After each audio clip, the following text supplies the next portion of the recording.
I've just been handed an urgent and horrifying news story. And I need all of you to stop what you're doing and listen. And with that being said, Rick Thompson with the news. Hello, everybody. It's the news. It's March 20th, 2014. I'm Rick Thompson. The U.S. Congress is considering a resolution that would use the threat of civil action to force the president to enforce federal marijuana laws in states that have legalized the use of the medicinal herb.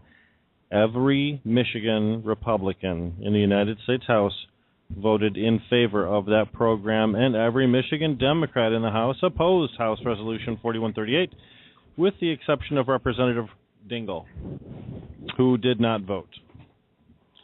4138 creates an avenue whereby the U.S. House or both houses of Congress could sue the U.S. president for creating, quote, formal or informal policy, practice, or procedure to refrain from enforcing, applying, following, administering any provision of a federal statute, rule, program, policy, or other law. That sounds like a lot of responsibility. Originally billed as a protest against the president's position on immigration and health care laws, powerful Republicans are using this bill as an opportunity to criticize President Obama's permissive approach to marijuana use. They list failing to enforce federal drug laws in states that permit medical and recreational marijuana use as one of the driving forces behind the bill, and also include the announcement that the Justice Department will stop prosecuting low-level drug offenders using mandatory minimum sentencing laws as another reason for the action. Even Senator Rand Paul told Fox News that President Obama, quote, needs to be chastened, rebuked, and told that he needs to obey the Constitution.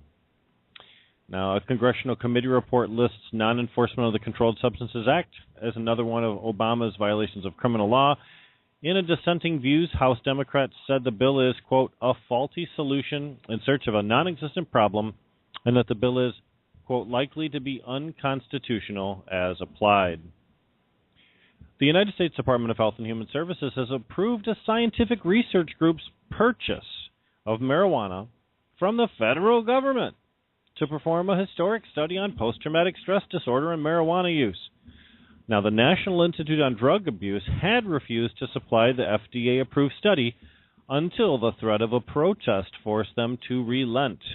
The study will measure the effects of 5 different potencies of smoked or vaporized marijuana in treating symptoms of PTSD in 50 veterans. The federal government has never before approved medical research involving smoked or vaporized marijuana. And it'll come from that federal farm in Mississippi we've all heard about, and the study will be conducted at the University of Arizona. According to CNN, 22 veterans die each day by committing suicide. Dakota Cerna, a veteran, told the Senate Government Operations Committee earlier this year, to simply put it, cannabis gave me my life back. And it's not just me, this is veterans all across the country. Michigan's veteran community got a shot in the arm on March 14th when PTSD was added to the list of conditions which qualify a person to enroll in the medical marijuana program.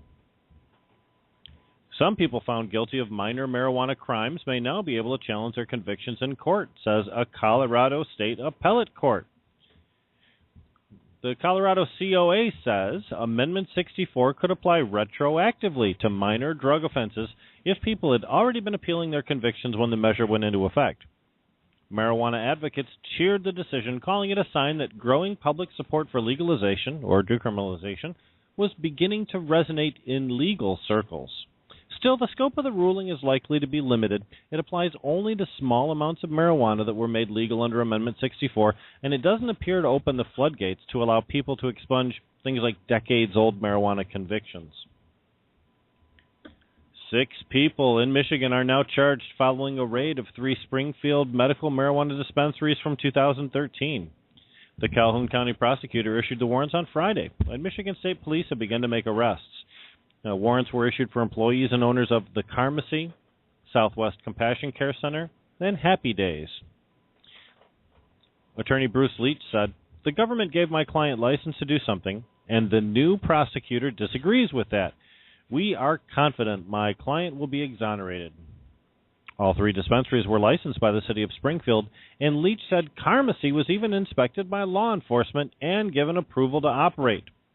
The charges follow the raids by Michigan State Police and Southwest Enforcement Team on June 26th at 3 dispensaries and homes of owners in Kalamazoo and Berry counties.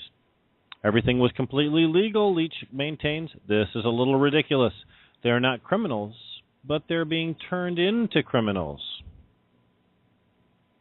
Hey, Chad, wouldn't you like marijuana that blooms continuously rather than seasonally, yielding more marijuana per plant? Sounds delicious. How about if you could enrich the growth cycle of specific strains at the cellular level?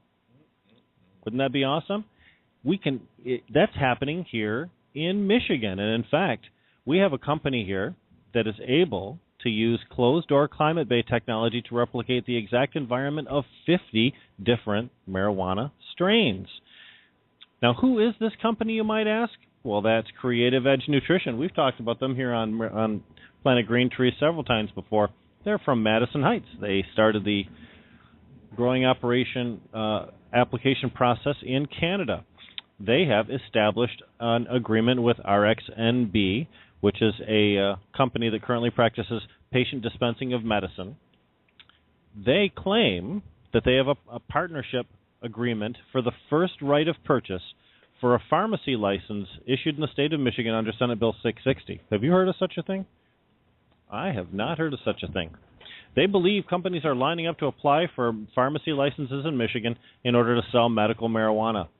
And remember that big facility in Ontario we were talking about, that 26,000 square foot facility?